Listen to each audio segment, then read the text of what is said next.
Hey, welcome back to Hillbilly Hustle. I'm your host, Zach Hampton, and today I'm very pleased to welcome our special guest, Steve Hopkins, local business owner, entrepreneur, leadership coach, consultant. Yeah. Yeah, we'll have to get into what a consultant is, but really glad to have you on the show. Yeah. Well, thanks for having me, man. Appreciate it. So, just a first question right out the gate. Yeah. Why don't you just go ahead and give me a little backstory? Sure. A little wave top on Steve, where you come from, what grew you over the years, and why do you do what you do? Yeah. Yeah. Well, thanks. So basically grew up in Kingsport, Tennessee. So just not too far from where you are. When I was 18, headed off to West Point. So did 4 years there. Graduated, commissioned as an infantry officer in the Army. Did another 4 years doing that. So during that time, deployed to Afghanistan. I was with the 82nd, so out of Fort Bragg. I think it's Fort Bragg again. They changed all the names, and then they changed it back. Yeah. Yeah, I don't know. So was it Fort Bragg? A lot going on today. Yeah, a lot. And then transitioned from there into the chaplain corps. Went to seminary. So served as a local church pastor for about 8 years. Army chaplain for 4, and then. Just last year, transitioned into open my own business, doing leadership coaching, organizational consulting, and that whole deal. So married, have 4 kids, spanning age 20 to 2. So one son, so he's 20, my stepson, and then 3 girls, 11, 7, and 2. So yeah, that pretty much covers the wave tops. That is the quickest wave top I have gotten. Yet. Yeah. Well, good. So let's bring it back a little bit. Yeah. Growing up, East Tennessee, then you Yeah. go to West Point. Yeah. How'd that happen? Good question. So the honest story is pretty cheesy. When I was in middle school, so my dad had been in the Army years before. So he passed away in 2011, but so born in 53. So he served in kind of the post-Vietnam era Army. He was an officer, had gone to Ranger School. And so I kind of grew up with the stories, some of those stories. And when I was in middle school, we used to watch a lot of like sci-fi, real cheesy sci-fi. And we watched this show, Stargate SG-1. Do you know it? Yeah, I watched a couple. Yeah. So I got this idea when I'm in middle school. I'm like, you know what? I want to do that. I want to be a space traveling Air Force dude. That was before the Space Force. So yeah, right. It didn't exist what else do yet. you do? Right. So that's sort of what got me thinking about the military. Honestly, as like cheesy as it sounds, but then when I was in high school, we had a Air Force Junior RTC program at our school, and I did that. And that guy had gone to the Air Force Academy, the instructor of that. And so that was sort of the direction I think that he certainly wanted me to go. But the more I just kind of sat with it, I just kind of leaned more towards the Army, I think. I can't really give any great reason why, because it's not like I had this grand plan of like, I want to do this job. In fact, my high school football coach, when I'd been accepted to West Point and he gave me like the fitness assessment, before you go, he had said to me, not wrongly, like he was right about it. He was very blunt as an individual, but he was right. Like, he's like, hey, look, honestly, man, you're not particularly strong. I would probably you're really smart. Like, I'd maybe be a lawyer or like a doctor if I were you. So I was like, all right. Cool. Strength. That's what it takes to join the Army. Okay. Yeah, right. Well, he had been an infantry officer at some point. I don't know. He was just, so yeah. Little did he know, right? Well, I think for me, as you grow and develop, sometimes it takes those, I don't know, like the challenges and stuff. You need to realize your potential, I think, and grow into that. And I don't know. It took me going through those experiences to figure it out in some ways. Yeah. But that's sort of what got me to West Point. And then, the 4 years there, I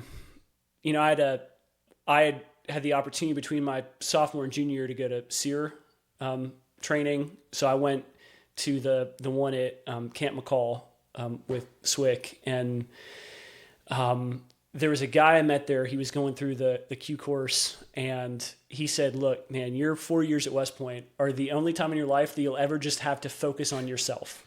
He's like, "So focus on developing yourself and getting better." And then, it was that following year that, and we talked about it when I came in. So my best friend's brother came to be a professor. So he had, Green Beret, was coming to teach French. And that's when he he had me and his brother and another friend of ours up just once a week for like a Bible study, have a meal. And that really started, like, for me, the growth in my faith journey in a lot of ways. That, at the time, I didn't envision doing any of the stuff that I ultimately did. I mean, my main thought then was, okay, I want to go to Ranger School and I want to go through the Q course and be a Green Beret. Because I think, it's one of the things I think you can relate. Like, there's that point in your life when you realize you can do hard things. And then you say, well, because I can, now I'm going to do it and prove everybody wrong, and I'm going to be awesome. And then there was, at some point, I think God helped me understand that just because you can do something doesn't mean that's the thing you need to do. And so, that was partly, I think, some of my journey, how I ended up taking the path that I took. But well, and I think, like you mentioned, that transition to, like, can I do it, to, oh, I can do it. Like, that's an important part of initiation. Yeah. Really, as a man. Like, 100%. Do I have what it takes to do this thing? Yeah. Do you know John Eldridge? You familiar with him at all? John Eldridge is my guy. Yeah. Like, so that's one of his questions, right? Is to the proof that you've got what it takes as a man. I got Wild at Heart. I read the thing 3 times. I'm like, why has no one ever told me this before? Yeah. Yeah. I didn't really read it till I was, like 26. Well, it was one of those where I had been given Wild at Heart, I think when I was in college, and read it, and it was like, oh, cool. And then back on the shelf. Yeah. And first time, that's how I was. Yeah. I got it from my wedding day, and I was like, I read it, I'm like, oh, it didn't even, it like glossed over me. Yeah, it didn't land. But then I rediscovered him in 2020 when there was a bunch of like personal stuff that I was going through on top of COVID, and it was just like it caught me, and it was like perfect timing, really. Like, I needed that. So yeah, I've gotten that book for probably 20 of my friends, and if you haven't read Wild at Heart by John Eldridge, you recommend really need to. Recommended reading. 10 out of 10. Yeah, for sure. So that's good. So were you like raised Christian, or? Yeah, I mean, so for me, it's Tennessee, so yeah. Well, but all my parents, my 2 parents, both my parents were from up north. So I was raised actually in the Catholic Church, and I, practiced and believed as much as I knew to. Like, I really and wanted to. But I think that's part of the growth of discipleship too. Is like, sometimes when you're a kid, you just don't know what you don't know. Yeah. And, so I was fairly religious, but then dealt with, I think, a lot of shame and guilt because I wasn't good enough and couldn't quite get good enough. And like, I'd say a pretty characteristic mindset for me was like in high school, like a lot of teenagers, I was just pretty messy. And so I just kind of had this thought like, well, I know that I should read my Bible. That's like a good thing to do. But I can't do it until I get my room clean. Because that's just what I need to get my room clean, and then I'll have this nice spot to read my Bible. But of course my room never got clean. So I never touched the thing, really. You know what I mean? And so just a very, like, I'd say very religious in high school. And yeah, it wasn't really until college. I actually, when I was in the cadet basic training at West Point, classic making deals with God. Like, all right, God, if you get me through this, then I'll do whatever you want. Right? Like the classic making bargains, and, if only I knew. Yeah. If only I knew. Yeah. Right? Because of course, what happened? Got through fine, and it just still didn't quite land. But yeah, once really got to my junior year and actually started to really engage with Scripture seriously, and actually, I think really see like an example of a man that was not an immediate family member who I could say, this guy's somebody that I want to be like, and he's serious with faith. Yeah. Maybe there's something to this. And then, so part of that too is then the following year is when my dad passed away. Mm-hmm. So then all that like journey and like, questioning and trying to figure out what it means. And I think the one of the, there's a lot of good that's come out of that, but one of the gifts was, I think, learning what it means to have God as a father, when my dad wasn't around anymore. And so, there's, it's the kind of thing that I wouldn't have wanted, but it is what I got. Right. And there was a gift in it. So, well, and praise God that he's patient with us. Yeah. And he lets us experience things, lets us learn. Yeah. And he's got, a plan. Yeah, absolutely. Amen. So this all kind of happened over your period in the Army where you found like a spiritual mentor. Sure. Yeah. So to say. Yeah. Like what was the change in kind of where you realized maybe my life needs to take a different direction? Where were you at in the military where this really started saying, I might have to make some decisions that change the course of my ideal, want to be soft, want to go to the Q course, want to be the guy. Yeah. What changed or what made you change? Maybe the circumstances that like caused you to shift into, you said, the chaplaincy. Yeah. Yeah. Well, I think, honestly, the chaplaincy, part of why I landed there was because in my mind, that was the only way to do what I felt like I'd been called to do. In hindsight, it wasn't. But that's just kind of how I understood at the time. And so, it's okay. Grateful for the journey and learned a lot, met a ton of great folks along the way. I was actually at Fort Benning at the time, which is now Fort Moore, which of all the names that I'm aware of, I'm on board with that one. They picked a good one. They picked a good one there, right? I have fond memories. You read that book? Yeah. We Were Soldiers and Young Once? Once and yeah. The movie cuts out, the second part where everyone got slaughtered, but the first part's pretty good. Yeah, so there at Benning, I was at IBOLC, so the Infantry Officer Basic Course, and they had Doughboy Stadium is what it was called, and it was just like crappy high school football stadium, roughly. And we would run down there at least once a week for we'd either run on the track or do stadiums for PT.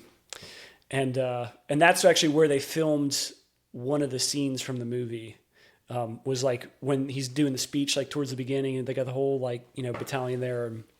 So I was always on board with that change. But anyway, so at Fort Benning, I was going through IBOLC, and we had my squad was super diverse. So 10 guys were in our squad, and we had guys who were pretty serious and devout Christians, and then some pretty seriously devout atheists, and kind of everything in between. And so it was just really interesting because I realized that when we were, laying down in the dirt in the woods, because we do it basically the rhythm of IBOLC was you do a week of classroom, a week in the field, a week of classroom, week in the field, and for 16 weeks. And so we had a lot of time out in the woods, and we never got to sleep in tents or anything. It was always just, your bivvy. That was it. So just a lot of time talking. And of course, the things that people talk about there are the things that people don't talk about in polite society, which is politics and religion, right? It's the two things that come up when you're just hanging out in the woods. Yeah, and so, things that we probably should be talking about. Yeah, right? Arguably, most important things. And so just having those conversations, and I kind of had the realization is it was a sermon at the church that I was going to at the time. They had a missionary from New Zealand or Australia, can't remember which, come, and he was talking about the Great Commission. And in hindsight, I don't know that I agree with the way that he interpreted it, but at the time it worked, right? So he said, look, when it comes to the Great Commission, you're either going on God's mission, you're sending people on mission, or you're being disobedient. And so I kind of did like the audit of like, okay, well, I can't really go on some foreign mission trip. I'm kind of locked in here. Can't really just up and go to Africa for 3 weeks. And I am a broke lieutenant, so I can't really just be bankrolling missionaries. So what option does that leave? And I think, then I had this experience the next week of having just spiritual conversations, I call it, like in the woods with guys. And I think one of the things the Lord showed me in that was like that I could be a missionary where I was. And so my friend and mentor, Phil Meadows, he's a professor at Asbury Seminary, and the founder of the Inspire movement, which is an international discipleship kind of 501c3 in the UK and US. But Phil says he calls that everyday mission. The realization that every follower of Jesus is called to be an everyday missionary. It's just in the course of your life as you're going, you do the stuff. Yeah. Right. And that might not mean you have to go spend the rest of your life in Africa. Yeah. You could probably do that in your hometown. Yeah. Turns out, right? Yeah. I heard a great quote, as Bob Goff, I think, if you're familiar with him at all, but he said that, God's not impressed with you going across the ocean if you won't go across the street. So I like that. It's just, I think, but it didn't really, I hadn't really had that connection of thoughts until I was in IBOLC. And then that's really what got me started thinking, okay, well, what's that actually look like in my life? And one, obviously start with where I am and in the course of my job and how that would, what I would do as a lieutenant, as a platoon leader, as a company XO, as a staff officer. But then, looking ahead at the career path, what's that look like? And that's really the first time I think I entertained the chaplaincy. And especially because then after IBOLC, you go to Ranger School, whether you want to or not. Like you can request to not go, but you have to report to I think the battalion commander, like as a brand new second lieutenant, and explain to him like why you don't want to go to Ranger School. Yeah, I mean every maneuver officer is supposed to go. Yeah. If you fail out, then they put you in battalion staff. Yeah. So. Yeah. Right. So, I was in Ranger School and then talked to the chaplain at 3rd RTB, which was there at Benning, and just had good perspective from him because all those guys were former infantrymen. And so that's what kind of got me going in that direction. So then ultimately went out to my unit, did my time as a junior infantry officer, and then transitioned to the chaplain corps after that. So the primary catalyst for your change would be like theologically based, where you had like a conviction. I think that God is moving me to do something different. Yeah. Okay, so then you do your time, you finish out, you join the chaplaincy for a couple of years, and I guess you did that in the reserves, right? Yeah. Okay. Yeah, so you actually... it's a bit of go to seminary first. Yeah, so it's a bit of a convoluted process. Get the piece of paper that says you're... It's not really smooth. So like with the Army, I know, and I don't know the other branches, but I know with the Army, you have to be credentialed by some kind of denominational body. You have to have at least a 72-hour master's degree of some kind. So like, or a master's divinity equivalent. And then you need to also go through the Army's process. So you have to go through the chaplain school and then graduate that and do all that just stuff. So it's really like 3 separate processes that all have to be going on concurrently and then tie together. I see. And so you can't actually, if someone was on active duty and had all of those things kind of already done, then they could like branch transfer, but you can't actually just branch transfer into the chaplain corps. But it makes you like hit a pause, go get all So this stuff. I was a lieutenant. I was a first lieutenant for like 5 years.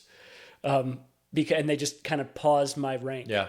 Until I completed like the chaplain. Until I completed chaplain BOLC. And then I got my promotion, and I don't know. They said they were going to backdate my rank. I don't think they did, but whatever.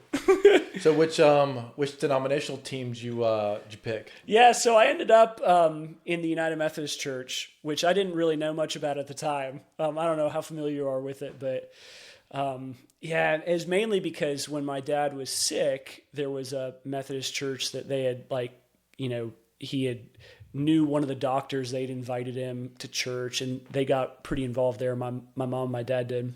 But he was really sick, and so I kind of went that direction because they were being in the Army, right? It's like there's two options for like chapel services. Mm-hmm. It's either Protestant or Catholic, right? And so that's like all I really had from the Army. So I didn't know. And then as I came to understand the historical Methodism, that was really invigorating and appealing to me. And then, I ended up at a Methodist. It's a Wesleyan seminary. It's not denominationally affiliated. Asbury Seminary up in Wilmore, Kentucky. So if you remember, a couple years ago, or a year and a half, the Asbury revival stuff. So that's Wilmore. Okay. So that's where I went to seminary, was Asbury Seminary. So what'd your family think when you did the conversion from the Catholics to the Protestant? They were pretty good with it and I think part of it was because in some ways, honestly, my parents went through a similar process because, my dad didn't grow up in the Catholic Church. His family was high church Episcopalian. My grandfather passed away a few years ago, but he was very involved in like organ and choir music, like high church, robes, the whole deal, pipe organ, men, like male choir, singing 4-part harmony, all that. Like he was very into that. So that's kind of the religious context my dad grew up in, and my mom was Catholic. So we ended up going to the Catholic church. Gotcha. And so for them, like when my dad got diagnosed with cancer and was going through that journey, they got really more, I think really the Lord used that to deepen their faith too. And they got more engaged, like I said, in that Methodist context. So it kind of was a, I don't know, pretty seamless. Like they weren't, they didn't disown me. That's good. Didn't cause any big rifts. Yeah, no, it was all good. And ultimately my mom ended up working at that church that they had gone to. Like after my dad passed, she took a job there and is still pretty involved there. So it's been really good for her. Nice. Too, yeah.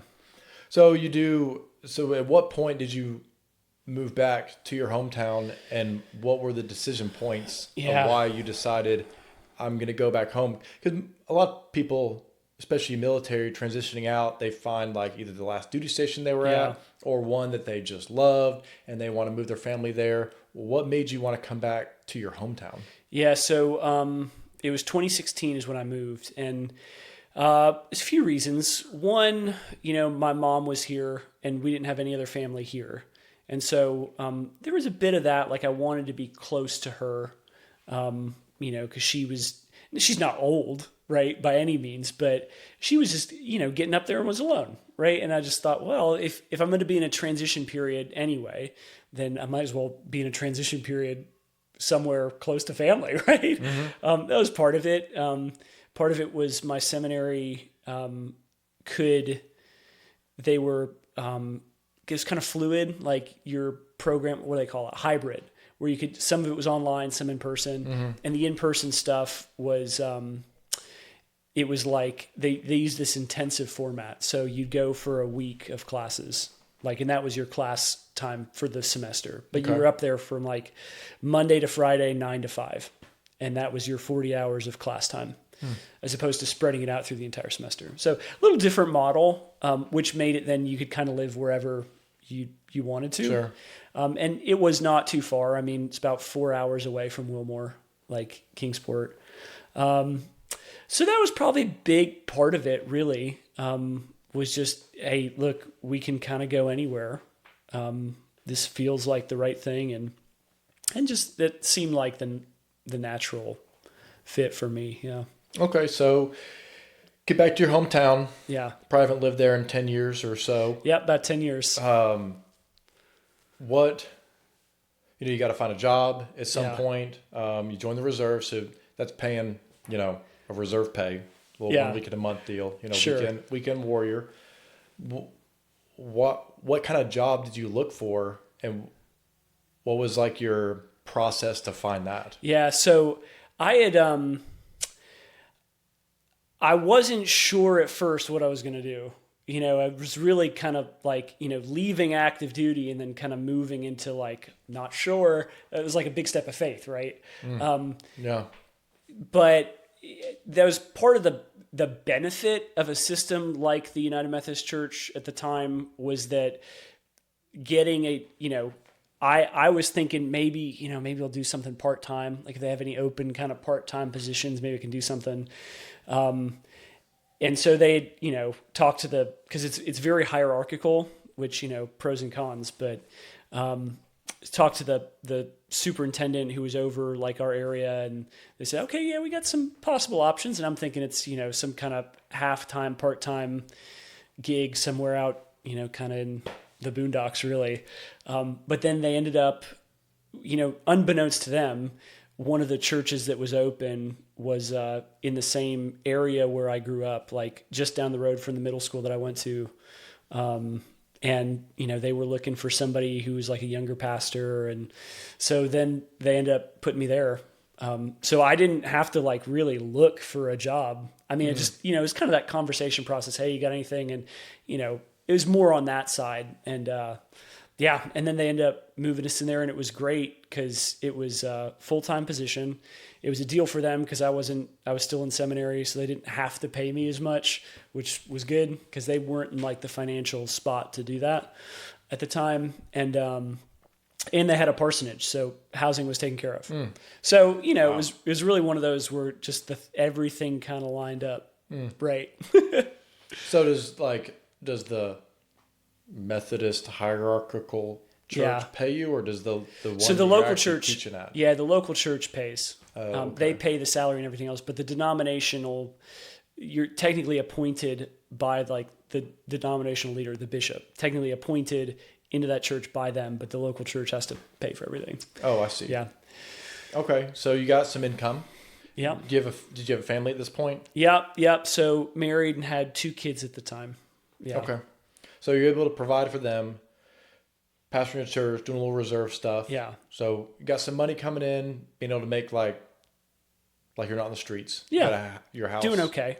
paid for. Yeah. I mean, that's really nice. Yeah. Then when I actually had to buy a house, I was like, turns out this whole mortgage thing, boy, that's tough.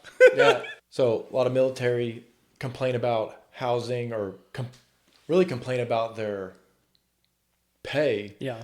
But I'm like, okay, hold on a second. You're getting your housing paid for. Either you're living on base, or they're giving you housing allowance. Yeah. Not everyone gets that. You get your health care paid for, which just try to go online and try to find health insurance. For sure. You get a clothing allowance. You get a substance allowance. You add all that together, it's actually pretty good. Oh, yeah. Like, no, 100%. People say, oh, well, private's below the poverty line. I guess it depends sometimes on where you live, but when you add all that stuff in, it's like a fantasy land. Oh, yeah. That I am realizing now as I'm paying for this stuff, and I'm making just a little over half what I made on active duty. No, for and sure. I'm like, man, it was really nice getting that paycheck on the 1st and the 15th, and it always came. Yeah. No, it was definitely an adjustment. For sure. And even like, even when I was at the church, like I had them because they like, how do you want to get paid? I was like, well, 1st and 15th, obviously. Doesn't everybody do that? That's a good transition job for you then. Yeah. So, it's good. Yeah. So it worked out all right. But yeah, I mean, to that, it was a bridge in a lot of ways from that standpoint. Yeah. So you pastored for a few years, and then I guess you stopped pastoring, or are you still a pastor of a church? So right now, no. I mean, we're in the process of planting in Kingsport. So, but don't actively like preach anywhere right now. I mean, we got a group of folks that meet on Sunday morning in our living room. But like a little house church. Yeah. Nice. And there's a whole backstory to that too. But yeah. Well, but you still need money. Yeah. So I guess you have Pillar Leadership right now. Yeah. That you run as the owner. Yeah. So what made you come up with that, or was there like a middle ground? Like you stopped preaching. So 2024 was when I left the church I was at. I'd been there for about 8 years, and it was time. Right, it was time for me to move on. It was time for them to move on. It wasn't bad in any way, but we both needed just to go in.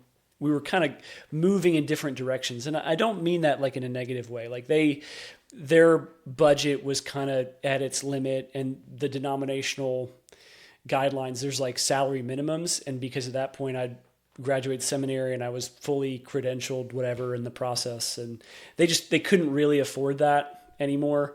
And so it's like, at some point it becomes like unethical to just choose to stay there, knowing this is like not going to be good for them. And so it's like, okay, well, I really feel like it's, I need to be going in a, moving. And within, there was some stuff happening within the United Methodist Church at the denominational level that I didn't know that I was really like on board with. And so just kind of processing through and praying through that, and really came to the I think conclusion that like it was time for me to move in a different direction, and then spend some time thinking and praying and processing what's that look like. So one part of that was, okay, we're gonna pursue church planting and just kind of go with that. But also I didn't want to have the pressure of needing that as the job. Does that make sense? Like I just kind of call like a theological conviction, but I just didn't want that to be like, I'm doing this because I need a job. You know what I mean? I wanted that to be something that we're pursuing out of faith and a sense of like, we actually are building a community here with the Lord. And so then it really was actually a conversation that I had with a guy. He was a teenager that I'd done basically like pastoral counseling. Like he'd been going through some hard stuff, and parents wanted me to talk to him, and hopefully it was helpful. I mean, he seemed to come through okay that season. And then after the fact, his brother was telling me that it's like, hey, one of the things he said, he really liked talking to you. He felt like you were like coaching him through it. And that was sort of like the mental connection to coaching. And then, I kind of like did a little bit of research into, what is coaching, like professional coaching. And that's what sort of got me moving in the direction of, pursuing like leadership coaching. The leadership piece really was because, I've got this background from the military, right? West Point and Ranger, and I don't know, people like that. All the boxes. It checks the boxes, right? But also like realistically, and I took it for granted until I started actually working with small business leaders, business owners, nonprofit leaders, that the stuff you learn in the military broadly, but in the Army specifically, turns out some really like good stuff to know. Like even something like a really simple example is doing an AAR. So just like, hey, we do a thing, then we talk about how that thing went, and we learn from it, and we try to do better next time. Very simple. AAR? Yeah, after action review. Okay. Yeah. Very simple concept, right? But something that, you get into these in different kind of organizations is these cycles of we do a thing, man, it didn't work. Well, let's try this. And just this, it was like, whoa, we can stop. Why didn't it work? Yeah. Let's look back and just do a little analysis here. Nothing. Oh, we don't have time for that. Yeah. I mean, but really, right? So turns out a lot of the stuff that you learn in the military is pretty helpful when it comes to leadership. And in particular, I think like organizational leadership. But for me, one of my, I didn't want to just do just like the organizational side of it. Cause I feel like to some extent, I don't really have a business background. I mean, my dad was an accountant, so I can understand like money and how that works. And I'm an adult. So like, I've kind of had that, experience of managing a household. Yeah. Well, yeah, I know. Right. But so, really felt like okay with that, but really felt like the bigger value I had to offer. And part of it's just, I'd say a conviction, but that the overall health of an organization is dependent upon the health of the leader. And if I want to help an organization get better, the best thing that I can do is to help that leader get healthy and to lead in not only like I'd say an emotionally, mentally, spiritually healthy and mature way, but just, to individually be in a good spot, because everything would flow from that person. I mean, it's just, I think you probably have felt and experienced that, throughout your own career and journey too. But I mean, the commander and the first sergeant are the most critical people in an organization. Yeah. Yeah. So they lead it, and their drive, their attitudes really drive the organization. Yeah. And I think that's one of the ways that I approach like organizational leadership is that there's at least two parts. I mean, there's certainly more to it, but there's at least two parts. There's technical competence. So you have, knowing how to actually like lead, knowing how to have difficult conversations, how to do evaluations, in the Army, like counseling, the rhythms there, how to, just knowing that technical competence side of leadership. But then there's also the character side. So it's character and competence. And it's depending upon the organization, right? If it's so like churches and nonprofits would maybe emphasize like the character side at the expense of the competence.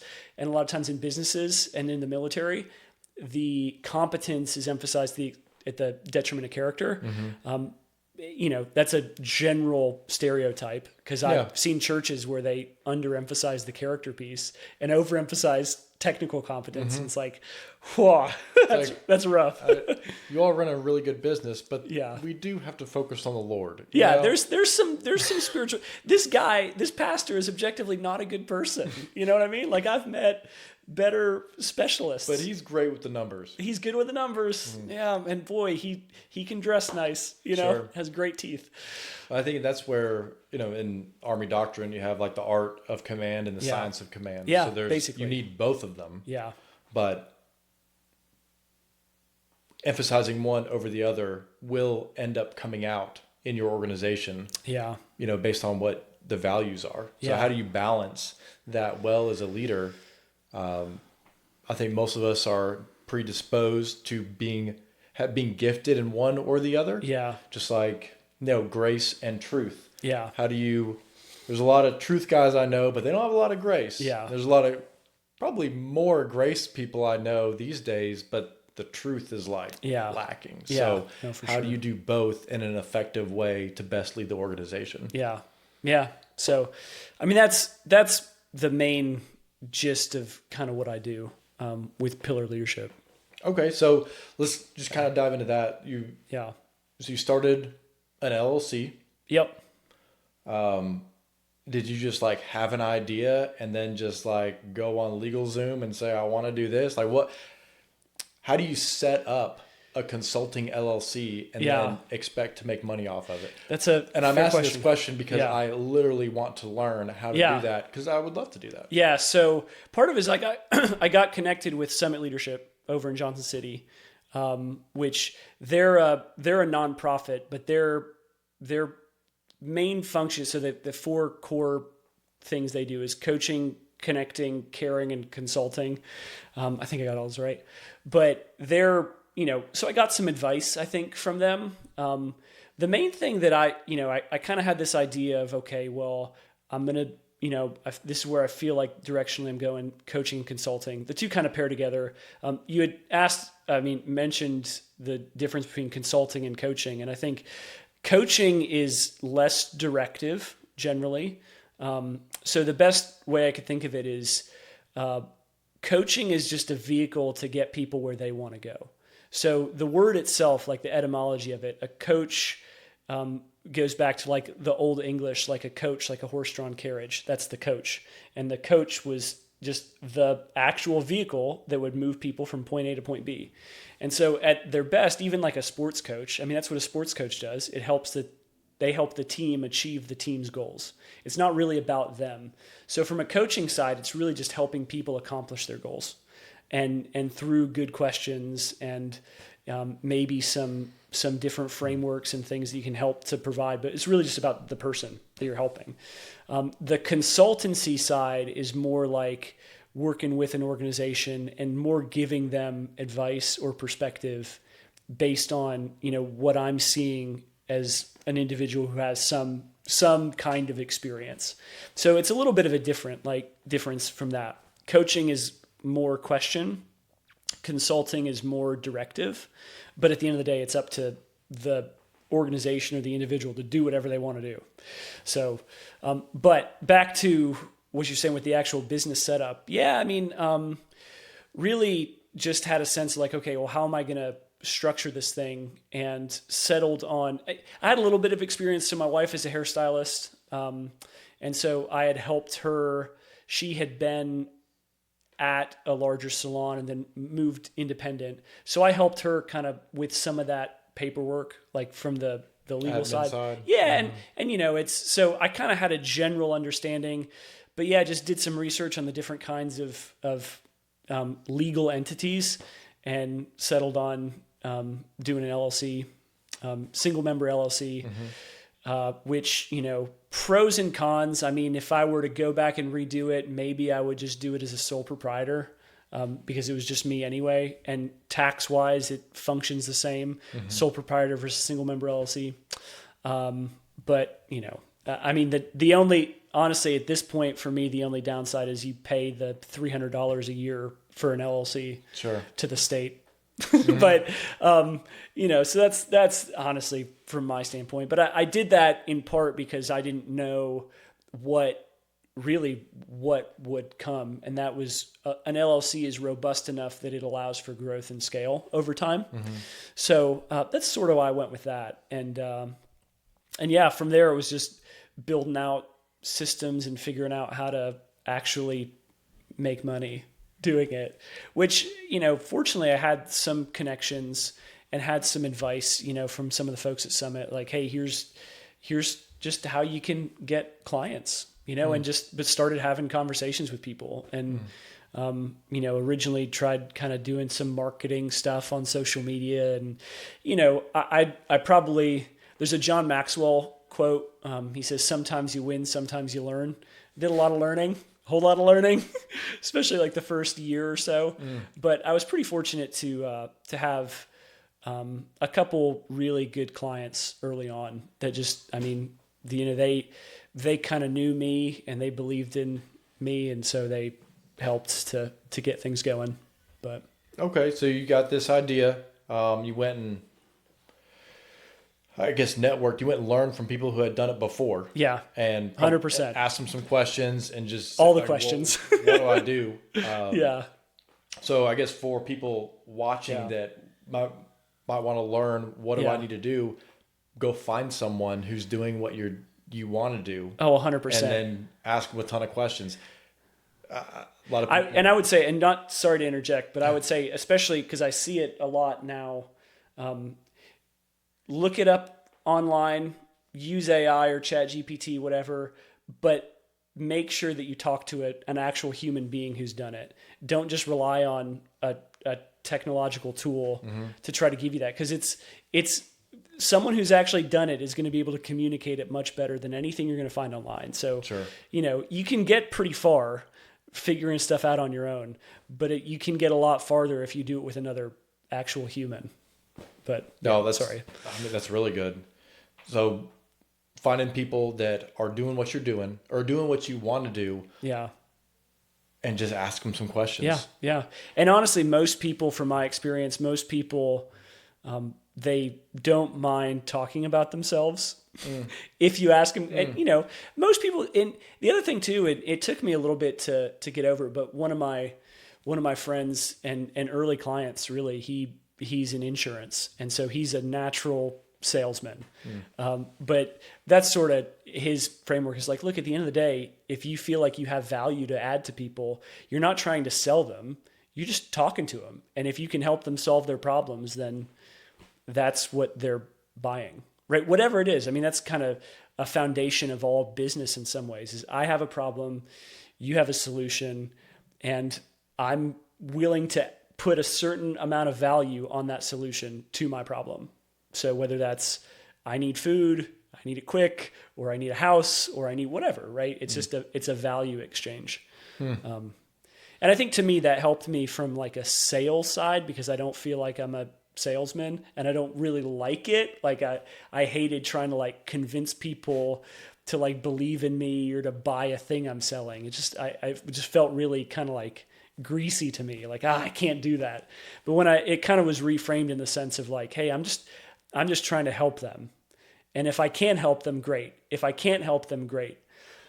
You know, and if you help them well, the money comes. Yeah. And one of the things that I had to do, realize early on was I had to, in my mind and heart more than anything else, I had to disconnect my own sense of mission and purpose from any kind of profit. So I had to, and it's hard when you're in a business where it can feel like very much like those two things are tied together. I mean, the bottom line does matter. You're right. But how do you not make the bottom line the mission? Yeah, right. And especially in like a starting out, I mean, it's, you know, when you're just trying to figure out how to make the ends meet, right? It can feel hard, but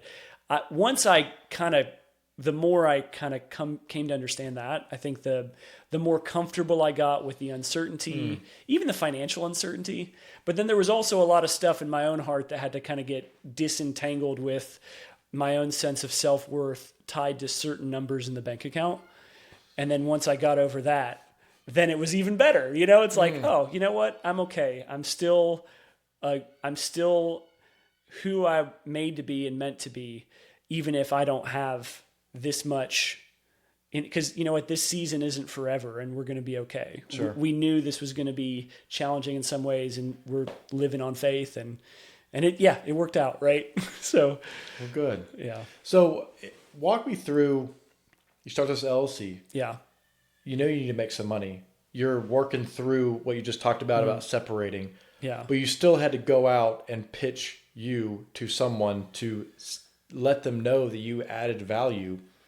Like, what was your pitch like? Like, what did you go tell the person? So I did the, and I did the initial kind of like, hey, you know, here's my business and here's what I do. And the 3-minute Shark Tank pitch, right? I did all that. Elevator pitch. It didn't work. And the thing that ultimately really gained traction was actually just helping people. So Dave McCauley, so he's the guy who founded Summit. And one of the things that Dave told me was, you know, just ask people questions. And especially like in an organization, be like, hey, where are you having a problem right now? And what are you struggling with? Or what's an area of growth for you as a company? Or, you know, but those kind of questions, right? The open-ended sort of questions, and then just literally coach people through it. So one of the things that I realized is that, especially in you know, the coaching and consulting world, at the end of it, like if people get to know you, then if, you know, you're someone who has value to add, then they'll be fine with it. But the problem is them just getting to know you. So I really just tried to get to know people. And if they had a problem, then I'm just going to help them. And I wasn't going to worry about trying to like, okay, is this a billable hour? Should I be trying to like, I just tried to help people. And so that meant doing like stuff for free sometimes, or speaking at a place for free, or, you know, doing like talking to the Kiwanis Club or Rotary Club, you know, offer like I'm working with a nonprofit starting for 2026, which is a, you know, pretty nice gig for me, like revenue wise for the business, but also really helpful for them. Like it really meets a need that they have as an organization. And that started because I knew one of the people and one of the kind of key leaders in the organization. I was like, hey, look, you know, I'm helping people with strategic planning right now. I would love if that's an interest or a need for your team. Like I'd love to just sit with you guys totally free and just see if I can help. And so I did that, and they were like, you know, and ultimately it took a full year for the budget because in nonprofit world, sometimes the budgets don't work out, the cycles. And so it took a year, but then eventually, they came back around. So I don't know.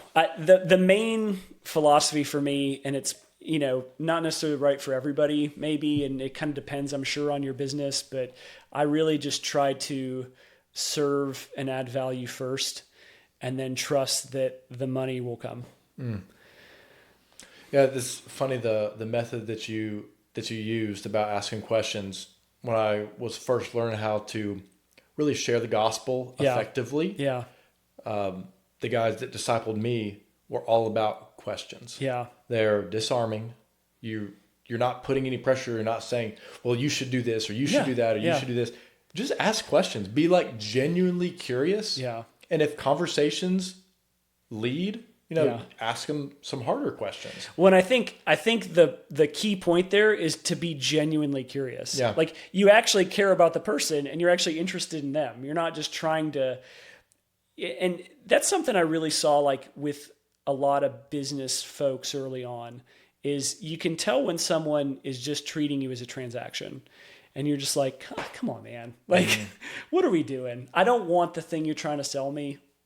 Like, if I feel pressured to buy the thing, I'm not going to do it. That's like a red flag for me. Yeah, I will not do it even if I need it. Yeah, like, on principle. I will refuse to do it, and I'll go to someone else just because, I don't know. Like, I just, that kind of fight or flight bucks up in me. Yeah. And I want to fight. And that's not good, but it happens, right? And so, so I think the question piece is big. And just, I think being a genuine person, caring about people, like, that goes a long way. Yeah. Well, and I think that's good for the people listening, the guys and the gals who are interested in starting something. Like, you really got to know why you're doing it. Yeah. Because of course, you need to make money. That is a practical matter that exists. Sure. But if you are doing it to make money, it's going to force you to do things. Yeah. Like, it's going to make you make decisions. Yeah. And my brother taught me this, of when you can really add value genuinely because you want to help someone, the income will flow from that because you are actually helping them, not you want to sell them something so that you can pay for this. Like, it's a heart issue. Yeah, no, 100%. And what's tricky is, like, from the outside, it may or may not look that different. But you know the difference internally. And I mean, I think God knows the difference. And the other person may or may not know the difference, but they feel it, I think. Like, you feel it from people. So, yeah. So you got this LLC you built up, making a living off of it. Yeah. Got a nice little revenue stream coming in the future. Yeah. What is your...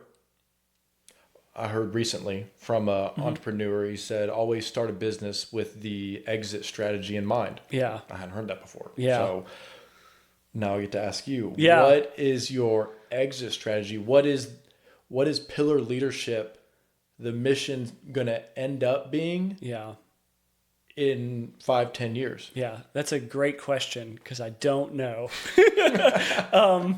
Yeah, I mean, it is generally, like, that is really good advice, I think. And I think depending on the business, that definitely, I think, is more applicable in some cases than others. Like, part of the nice thing about coaching and consulting is the overhead is very, very minimal to non-existent, really.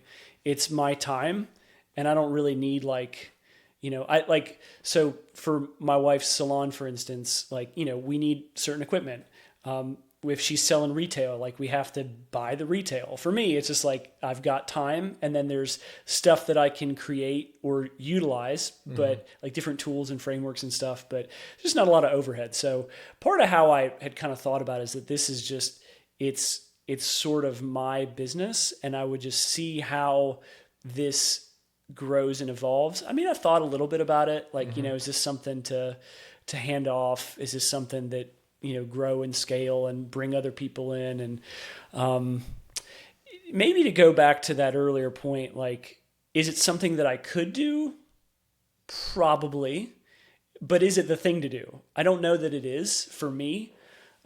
So right now, I mean, the exit strategy would, I don't know, be that I die. Like, that's well, I guess also the good thing about owning being like a sole proprietor, technically, Sure, yeah. it is just you. So Yeah. like you could do this until you die. Yeah. Like, it's not like you're, I mean, I guess you could build Sure. Pillar Leadership. Yeah, And it's such a it's a great thing. name that you hire this other guy and Yeah. it's like, now I'm going to sell this. Which, But possible. which could happen, right? And I've thought about it and, and maybe, but not right now. Or you just ride it into the sunset. Yeah, maybe, right? It'd be a little side gig. Yeah, could be. It was funny when I set up Hillbilly Hustle, because I set it up as an LLC. Yeah. And I'm talking to my accountant and I'm thinking about consulting myself. Like, Yeah. I got some stuff from the military, Yeah. some knowledge. I genuinely like sharing it with people and just Yeah. making things work together better.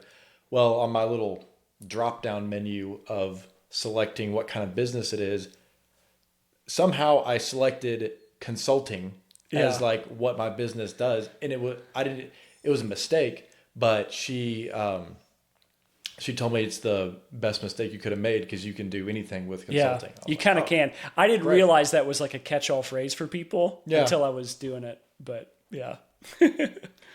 So you had mentioned possibly taking this into the sunset. You don't really know exactly where it's going to go, but you just know you want to help people and this is your vehicle to do it. So it's working for you right now. Yeah. But you got some kids growing up Yeah. and they're looking at what Daddy, Papa does. Yeah. Where does all this fit into teaching and training your younger generation to carry this on, or you want them to go out and do their own thing? What's kind of your mindset in taking what you've built and then building something to give to your kids one day? Well, I think one of our philosophies with parenting in general has been to try to just bring them along with whatever we're doing and to have them be involved in some capacity. So, I think for me, like if none of my kids wanted to do what I've done, if none of them wanted to follow my career path, it was probably for the best, but whatever that looks like, I'm okay with it. I think what I want them to do is to follow their passion. And I think more than that, like God's purpose in their life and really just trust him to lead them where they need to go. And so, I think like, it's like our oldest, my son. So he's very entrepreneurial. He's a lot like his mom. And so I think he'll probably end up doing that, like whether it's doing a gym or something else. Like I could see that for him. My oldest daughter, so she's 11 now, but she's total like book nerd. I don't know that, like, I could see her doing a lot of different things, but I don't know that she'll be like the entrepreneurial type. She's like a classic, like older sibling type, very risk averse, so I don't really see her doing it, but yeah, I mean, some of the other kids, like, the 2-year-old, obviously, I don't know, ain't there yet. But then even like our 7-year-old, I mean, she'd be like, oh, I want to be a hairstylist. I want to do, just different stuff. So you kind of see that. And I think for me, I just try to just encourage them and nurture them and not try to force their hand into a path, and just try to connect them with the Lord as much as I can as their dad, and help to just kind of set the foundation. Because I mean, I think that's one of the tricky things too, and I think that's hard for kids. So we talked about this with my son because he's 20 and wasn't entirely sure what he wanted to do coming out of high school. So he ended up working at a factory and kind of working on like the line in a factory job, which is good pay. And one of the things we talked about is it gives him space and time to figure out the next step. He doesn't need to do this for 40 years and retire from the plant. He can do this for a few years and then kind of figure where he wants to go next. Probably learn some good things. Yeah. Do a little blue collar work. Yeah, absolutely. Right. And, Those blue collar guys. Yeah. Good folks. Right. Yeah. I mean, a lot of ways it's a lot like the military, where it's like it's a hierarchical structure. there's rules and discipline with organic consequences, right? Like if you don't follow the rules, it's not that you're going to get in timeout. You could get hurt, like pretty badly hurt. So you should probably follow the rules. Or fired. Yeah, or fired. That Then is you don't have a family, or then you don't have money to support your family. Equally plausible scenario, right? So, I mean, I think that's a general posture that I try to have with the kids, and I mean, they end up doing all sorts of stuff with us, like. Some of the girls were downstairs washing shampoo bowls, in the sink, in the salon. And, so I mean, we just kind of all pitch in. Gotcha. Yeah. So let's say you're talking to a guy and he wanted maybe like your top 1, top 3, top 5. What things could he do? I'll give you context. Sure. So wants to start a business, wants to do something better, make something better of his life, leave some kind of legacy for his kids. Might be working a little 9 to 5. Doesn't really have the margin to kind of step away and be an entrepreneur or be a consultant or start his own business, but he wants to. Yeah. It's just it might not seem feasible at this time. What would you tell that guy? Yeah, I think in some ways it betrays my philosophy on personal growth and development. Like this is kind of the underpinning thing. There's a quote from E.M. Bounds. You may not know who E.M. Bounds is. So he was not many people do. That's okay. He was an old Methodist preacher from the 1800s. Really interesting story, actually. So he was, and I'll tell a little bit, and then I'll get to the quote, if that's okay. So E.M. Bounds was he was a Methodist pastor in Missouri in the 1850s and 60s. In like 1861 or thereabouts. So if you know a lot, like the American Civil War, Missouri was a border state and kind of on the western frontier of the U.S. proper. I mean, we had like the whole western half of the U.S., but it was undeveloped, right? The whole frontier was undeveloped. So Missouri was kind of on the frontier, and part of it, Missouri Compromise, was this is like kind of a hodgepodge of, is it a slave state? Is it a free state? There's a mix, right? And so in Missouri, as a Methodist pastor, part of it was there was a split within Methodism at that time where there's the Methodist Episcopal Church North and then South. The South was, pro-slaveholding, at least tolerated it. The North was anti-slavery. So the Union Army came and occupied Missouri in the early 1860s, and part of their strategy was they took and seized church properties that were pro-slavery. So this guy's church that he was the pastor of, they came and the Union Army occupied this church and just took it. So what that did was that made everybody mad, right? And then they joined the Confederate Army. Like they'd before not really picked a side. So then they joined the Confederacy because the Union Army took their church, right? So then as the pastor, he said, okay, I'm going to join as a chaplain to the regiment. Because especially at that time, it was very like regional, like the regiments and stuff for the volunteers is very regional. So he joined as a chaplain for his regiment. Fast forward a couple years, they're in Franklin, Tennessee, Battle of Franklin. His entire unit is just like wiped out. Like, I mean, I don't know, something like a very small percentage of them actually survive, and they're taken as POWs. So he was one of them, taken as a prisoner of war, survives the war, goes back after the war to pastor First Methodist Church, Franklin.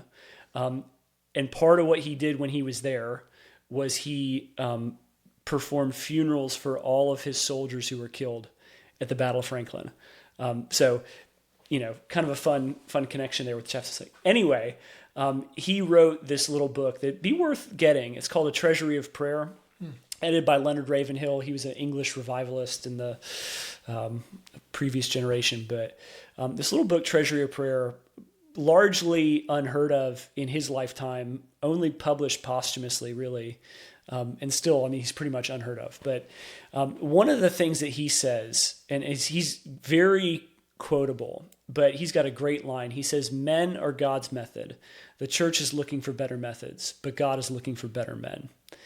And the way that I would generally say for anyone is if you're wanting to do something more than what you're currently doing, well, the temptation of our world is, one, do it yourself because we're just an individualistic society.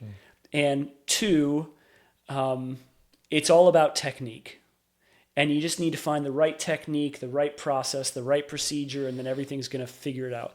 But the fundamental truth, I believe, is that it's not as much about the technique as it is about you as a man, as a person. And if you get that part at least moving in the right direction, oriented the right way, then the rest literally will be taken care of. You just don't need to worry about it. The right doors will open, the right opportunities will come. You'll have eyes that are able to see those things when they come. And, so that's my general advice is, if you want to do something more, then you need to be something more, to have the capacity to be able to handle whatever comes up. And it's just, as you lean into that, then the doors will just open. I don't know. There's a great line by Dallas Willard. I've looked up to him a lot too. But he would talk about how the biggest impact that you leave with anyone is just the person that you are. And it's far less about like all the stuff that we think is so important. It's literally just who you are. And so I don't know. I place a lot of emphasis on that, on like the character side, on the personal development side, and just becoming the kind of person I think that you were made to be. And self-sacrificial, helpful, thoughtful, kind, strong, wise, these generally good, virtuous characteristics, just pursuing the growth to become the kind of man who is those things. And then everything else sorts itself out, That's good, man. Yeah, I appreciate that. That's really good. It reminds me of that little series on Disney, the Obi-Wan Kenobi. I don't know if you ever saw it. I don't remember much of it, but this one quote really stuck out to me when the little Sith Lord lady is looking for Jedi and like, how do you find them? And she's like, it's easy. They're Jedi. They can't help who they are. It will come out of them because that's who they were made to be. Yeah. I might be getting the quote off a little bit, but that really stuck with me of if you are, being a Protestant Christian, if you are doing the things that you need to be doing with biblical principles and you're growing as a man or woman of God, it will flow out of you the things that need to be done. I mean, you are the light of the world. Yeah. And it's just, it's going to happen, right? Yeah, I don't know. I'm with you, man. I love that. No, that's really good. So how does a guy grow? Well, that's a great question. Just like, so I think the basic ingredient to growth is you need to know where you're going. First of all, like you need to have an actual like objective and a thing that you're aiming at. So it's a coaching acronym, GROW, literally GROW, but it's goal, reality, opportunities, obstacles, and then the way. And so it's basically like, where are you going? Where am I now? How am I going to get there? And so I think if you're really thinking about growth in any capacity, then you need to have some kind of goal in mind. I mean, in the New Testament, the word that's often used for it is telos, which is a Greek word, Greek concept, but just means like the ultimate end or objective of a thing. And so, for anyone, I mean, and Aristotle, 500 years before Jesus, I mean, he's talking about this idea, right? And then it gets drawn into the New Testament thinking on this in a number of ways. But I think you need to know where you're going. And so if you don't know what you're aiming at, then you're aimless, right? You're just going to be wandering and doing whatever feels right. There's that great line from the book of Judges that's just kind of like this kind of haunting warning, but in those days, Israel had no king and the people did what was right in their own eyes. It's just that whatever looks good in the moment, people are going to do, which is why I think ultimately you need some kind of orientation towards, the good, the true, the beautiful, the actual transcendental reality. And then having leaders telling them what the end state was or what the end goal was. Yeah, right. Yeah. I mean, and so you need that. And then once you have the goal, then there's, you need to assess like, where am I right now? And just be brutally honest. I mean, in the 12-step framework, it's the fearless and searching moral inventory. It's like, okay, honestly, where am I? Because I mean, we're really good at lying in general, but we're really good at lying to ourselves. And so just being really honest about where I actually am, where my, what's the gap there, and then figuring out the path forward. And, that involves mentors. I think it involves,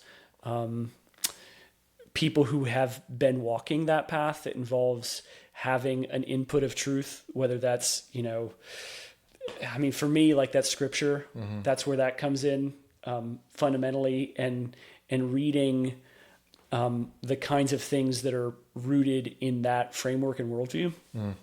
And then actually doing the stuff, right? Actually like putting it into practice. And when you do that, I think growth happens just as a result of itself, right? Like a plant doesn't try to grow. It simply, if the conditions are right and it's oriented the right way, then the plant's going to grow. That analogy probably breaks down at some point, but I think you know what I'm trying to say. I think it's good. Setting conditions. Yeah. So the conditions for growth are going to be an orientation of where you need to be. Where are you getting that orientation from? That's important. Yeah. And then the community that you're in are the people that you're with regularly going towards that same goal. Yeah. Or are you like isolating, you're like an island, you're just trying to figure it all out yourself, but there's no accountability of, okay, I have this goal. We'll go be a part of a community that has the same goal that you do. They can push your buttons. They can keep you aligned. I'm like, hey, you said this was your goal. You're in this community because we're all in this goal, and you help each other out. That's part of the idea behind the pillar, as like kind of a guiding metaphor for the business, is because if you think structurally what like a pillar does is, sure, they can be ornamental, but primarily not. Like, right, an actual load-bearing column of some kind. What's a pillar do? Well, it exists for a purpose beyond itself, right? It doesn't just exist for itself. It's not just a monument that's just like an obelisk. It's has a larger purpose. So there's purpose, there's strength. It derives strength from the foundation to pass through to the rest of the structure.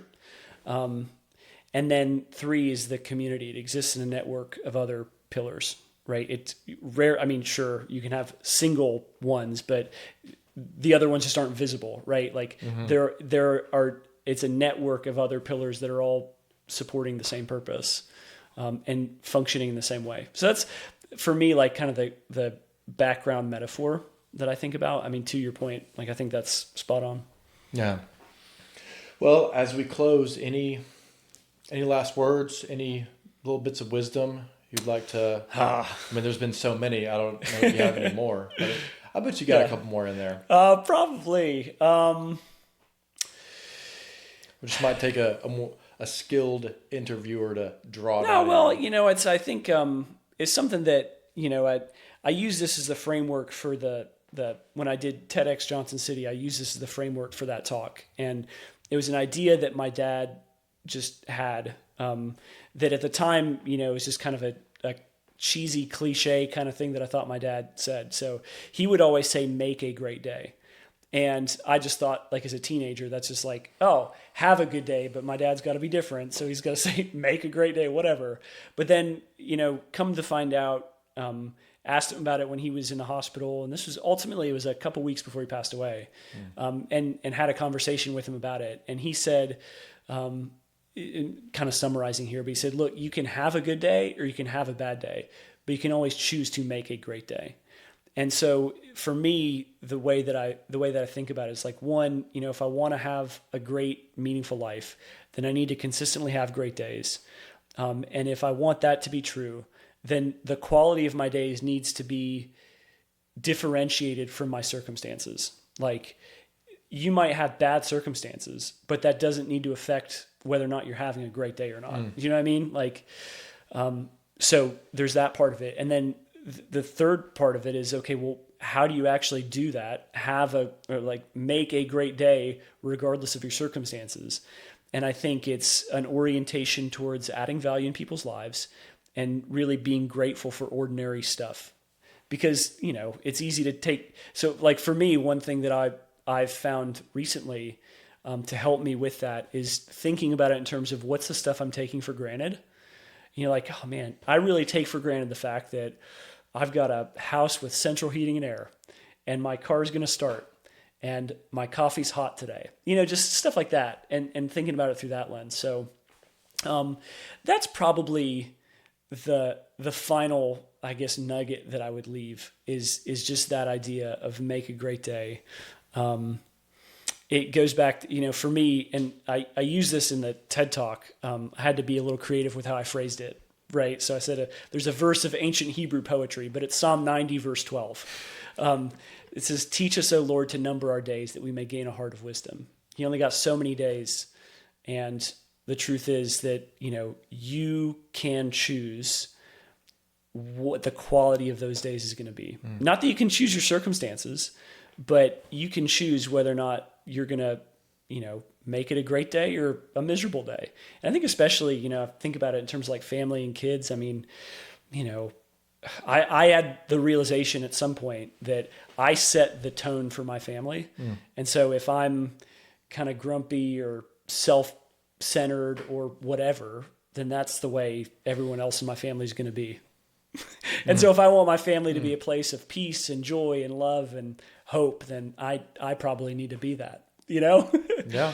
So anyway. I mean, any day could be your last day. Yeah. You don't know. So live like it counts, really. Yeah. And, really opposing the idea that you're like a victim of your circumstances, the victim mentality of, oh, I'm this way because of insert reason. Yeah. Well, that may be a factor. Sure. Don't discount it all, but the way that you interpret it and choose to move forward, that's on you. Yeah, I had a counselor who said, like, everything that happens to you in life, you can either see it as a blessing or a curse. It's up to you. It doesn't have to be a curse. It might have been really, really bad, but you can choose to see it as a blessing. And that's the agency that you have, is to say, I'm not going to accept this as like a curse over my life. I'm going to choose to see that this shaped me for the good in some way. Well, Steve, it's been a pleasure talking to you today. Yeah. I think that's about all we got here. Yeah. So, hey, thanks for tuning in. Make sure to follow us on Spotify, YouTube, Instagram. I'll let you know when the next one comes out.